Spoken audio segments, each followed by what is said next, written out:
Welcome back mga katropa dito sa Nudes Mods Normally Channel. Nasa ibang location po tayo ngayon para mag-vlog. Ito po ay kung napapanood nyo po yung SUNA, yung second SUNA ni Pangulong BBM noong July 24, 2023. Ayan. Hindi ko na po sana i-vlog ito pero kailangan naman po ay punahin natin para sa mga natitira pang 5 taon ng ating Pangulo ay mari-review niya rin yung kanyang mga sinabi doon sa kanyang pangalawang SUNA. Pangalawang SUNA niya na po ito sa loob ng 2 taon. Isang taon. Yung first SUNA niya, yung first 3 months niya. At itong pangalawa ay doon sa second, sa isang taon, naging isang taon na po siya sa pwesto bilang presidente ng Pilipinas. Ayan. Kung hindi nyo pa napanood mga katropa yung kanyang SUNA o hindi nyo napanood, ay ibabahagi ko po sa inyo ang mga dapat nyo malaman tungkol dito.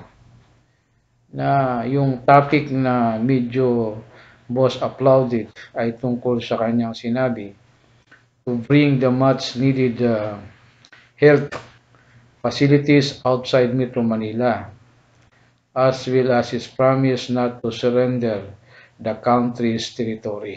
Ayan. Marami na po ngayon kalakasan ng mga kung ano-ano tungkol dyan sa West Philippine Sea. Yeah. So, marami pong lumalabas na mga balita na kung sino talaga ang nag-promise sa China na tanggalin yung barko natin dyan sa Yungin Shoal. So, tingnan na lang natin kung ano ang mga mangyayari dyan. Ay, yung SUNA niya sa ating mga mahirap na almost 55% of the population ay hindi nabanggit ang tungkol sa ating mga issues tulad ng promise niya na magiging 20 pesos ang kilo ng bigas, sabaw, at marami pang iba. Kahit nga sa mga figures niya ay at percentage ay medyo may sablay ang talumpati ng ating Pangulo. Hindi rin tugma ang mga sinasabi niya tungkol sa pagbaba ng presyo ng mga pangunahing bilihin.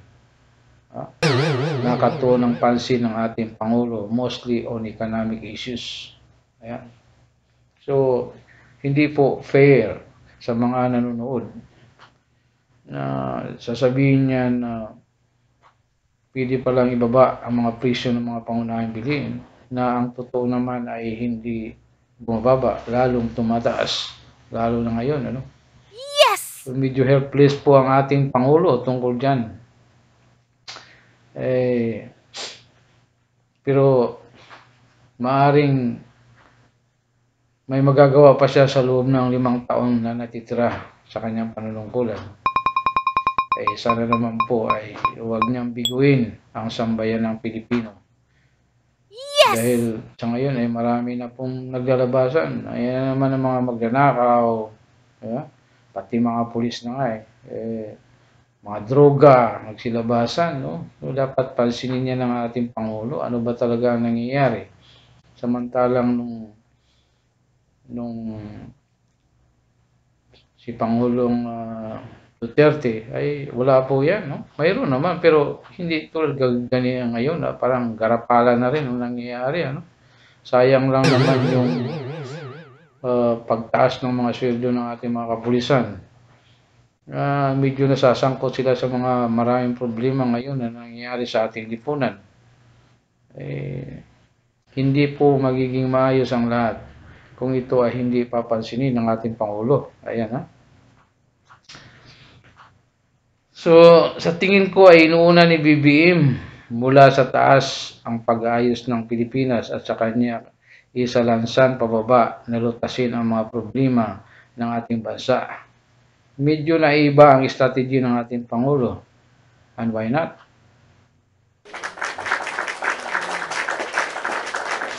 Kasi standard na sa ating mga Pangulong nagdaan ang strategy mula sa pababa, pataas, ang pagresolba ng mga issues sa ating pamahalaan. Sa tingin ni BBM ay okay naman ang mga nagawa ng mga naunang mga Pangulo na kailangan niya lang isaayos ng mabuti at unahin muna ekonomiya para sa matatag na Pilipinas at sa huli ay makinabang tayong mga mamamayan. Yes! Kailangan lang talaga ni BBM na magpakatotoo. Sa sambayanan tungkol sa mga promise niya na hindi niya kayang magawa. Tulad na lang tungkol dito sa bigas. Dahil ito ay may solusyon po dyan na maibababa ang bigas sa 20 pesos per kilo. Wow! Meron po dyan solusyon. Ang problema ay ito po ay kailangan magsakripisyo ang kanyang government, ang gobyerno niya sa kasalukuyan. Ito ang government headed by BBM. Should subsidize. Ayan na, makinig po kayo mabuti mga katropa. Ito po ang paraan para maibababa niya ang kilo ng bigas sa 20 pesos. Ito kasi ang main issues niya Kasi hindi natin alam kung paano niya naisabi sa mga mamamayan na gagawin niya ang 20 pesos per kilo. Dapat naging maingat po si BBM dito sa pagsalita. Kasi alam mo, maraming mahihirap. 55% of the entire population of the Philippines ay mahihirap.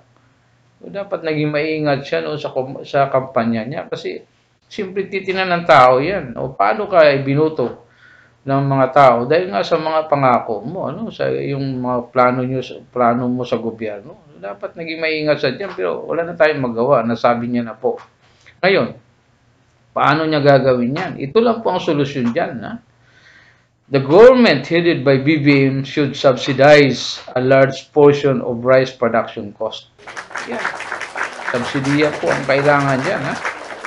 Yan lang ang solusyon talaga na nakikita ko ngayon, mga katropa. Siguro alam din ng gobyerno yan. Siyempre, kasi ito po ay nakita ko po ito sa kapanahunan po ng kanyang ama na si Marcos Sr. Lahat makaramihan diyan, fuel subsidized, lahat yan. Kaya nung una, hindi mo napapansin na tumataas ang mga presyo kasi nga inaako po ng gobyerno natin ang pagtaas, ang pagbaba ng matulad ng pinakamatindi doon, ng fuel, na subsidize yun. Kaya hindi halatado na tumataas. Dito rin sa bigas ay ganito rin po. Ulitin ko. Ito po ang solution. If the government headed by BBM should subsidize a large portion of rice production cost. Wow. Diyan niya lang po maibababa ang presyo ng mga bilihin. Tulad ng bigas. Ang mga Kadiwa Center na ngayon na nangyari na kanyang itinatag din ay makakatulong din pero kailangan punuin mo ang buong bansa ng Kadiwa Center. Medyo may pagka-imposible. Ewan po kung paano niya gagawin yan kasi may 5 taon pa naman siya. Pero kung ako sa kanya, kung ako sa kay BBM, bilang presidente, ay tao lang po tayo, nagkakamali. Pero dapat talaga ay medyo ang pagkakamali ng isang pangulo ay dapat i-minimize mo yan ang pagkakamali mo kasi presidente ka So, kailangan mag-ingat ka talaga. Ngayon, nangyari na. Gayahin na lang niya si dating Pangulong Duterte na he admitted that he was wrong about the 6 months deadline versus illegal drugs. Yan. Ganyan talaga.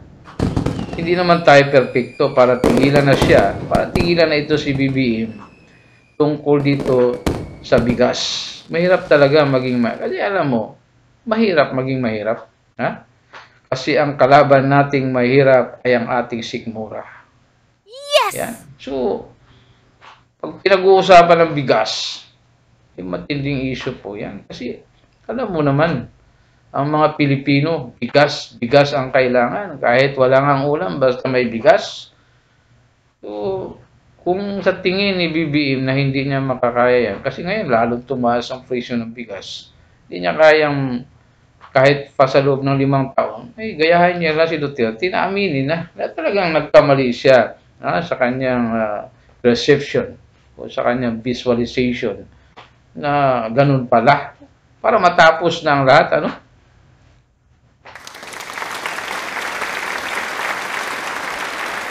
Kaya alam mo naman tingnan mo ito, isipin nyo na sa ngayon, sa ngayon, sa ngayong kasalukuyan, ano ba talaga ang status ng mga hirap at mayayaman at saka yung lalong mahirap. Ayan. Ito, pakinggan nyo mabuti. Isipin nyo na sa ngayon ay 1.4%. 1.4% falls under high income class. Ayan. Yung high income class ay 1.4% lang. At ang 43.5% ay ang sinasabi nilang middle class. Ito yung mga professionals. 38.4% ay lower income class.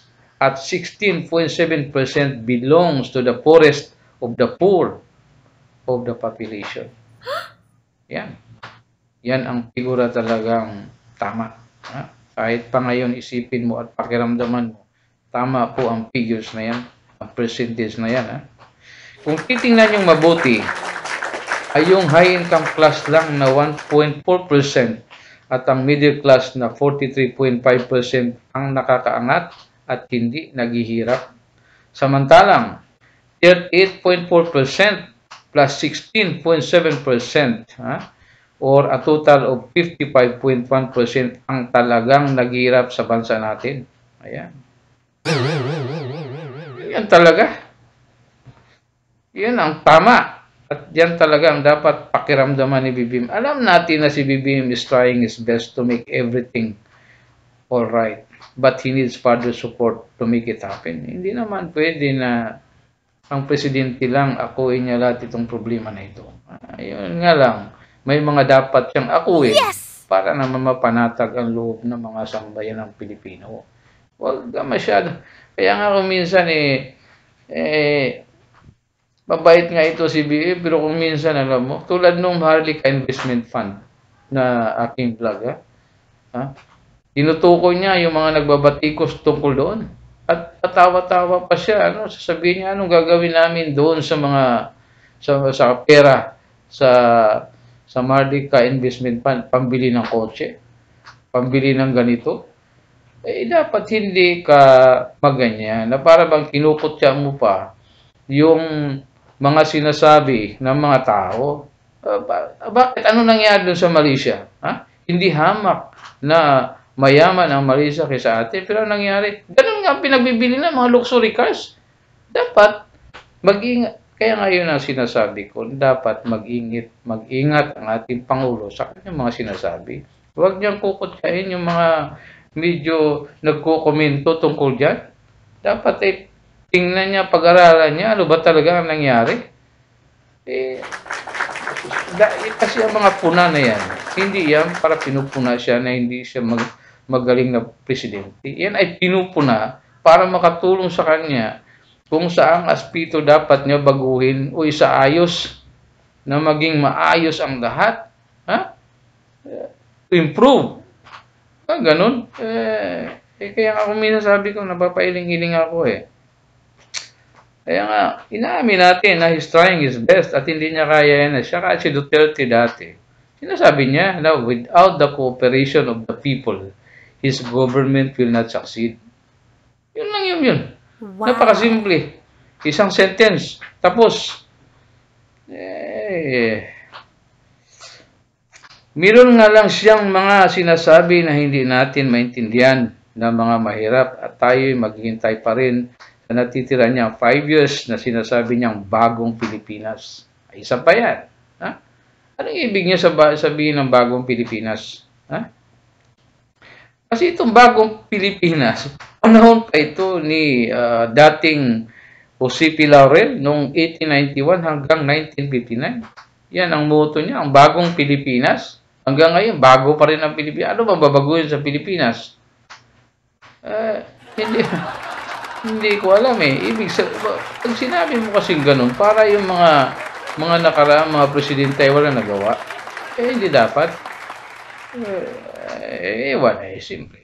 Tayo kung nagko-komento lang, maaaring mayroon siya, kasi kaya nga sa presidente, baka mayroon siyang iniisip na mangyayari pa sa loob ng 5 taon, ay inshallah. Sana. Ha? Anong pagbabago ba ang gagawin ni BBM para sa isang bagong Pilipinas na kanyang sinasabi? Yan mga katropa. Kayo na ang umusga sa mga tungkol dito. Lalo na tayo mga mahirap at tayo ay mananatiling maghihintay sa mga tao ni BBM na natitira sa kanyang gobyerno. Ayan na. So, tingnan natin. Kasi alam mo tayo mga mahirap, mga tropa. Ay wala tayong iniisip kundi ilang dekada na tayo sa mundong ito, sa Pilipinas na to. Ay, iniisip na sana natin balang araw, maging proud tayo mga Pilipino na ganito. May isang presidente na talagang binago niya ang Pilipinas. Mga ganun ba? Mahirap mangyari. Ha? Ilang presidente na. Dito na lang sa buhay kong ito, ilang presidente na nagdaan. May pagkakaiba ng kaunti, pero ganun pa rin, bottom line, ano? So, yan lang. Tayo nananalangin lang, ha? Na sana, bigyan pa ng magandang vision ang ating Pangulong BBM na may sagawa niya kung ano man yung nararapat na gawin niya sa sinasabi niyang bagong Pilipinas. Ayan, ha? At bago ako magtatapos dito sa aking vlog, ay nais ko sanang pasalamatan itong mga sumusubaybay sa aking channel. Tulad ni Milanoy Cos ng Uman, Lakay Ariula ng Masbate, ayan, Danilo Jelok Villamor, Leo at Beauty Alcantara ng Baguio, Bhaskar Prasad Saho ng India, si Elian Aquino ng Tagpo Masbate, Cristina Velasco Montes ng Oman, at Jocelyn Avenir ng Japan. Maraming salamat po talaga sa inyo mga katropa sa pagsusubaybay dito sa aking channel. So, yan po ay kinukonsider ko ng isang tulong kung paano natin maipahiwatig itong nais nating sabihin. Na maiambag man lang natin dito sa ating gobyerno para masaayos ang Pilipinas. Ayan, ha? So, doon sa mga baguhan po sa aking channel, ay inanyanyahan ko po kayong i-like at i-subscribe ang aking channel. Press the notification bell at i-press all na rin po ninyo para updated kayo sa lahat ng mga uploads dito ni Notes Mads Romaliv. Ayan po. Yan lang po ang masasabi ng iyong abang lingkod na si Notes Mads. At maraming salamat po sa inyong lahat. At God bless po. Ayan po. Hanggang sa susunod po mga katropa. Dito sa aking vlog. Maraming salamat po.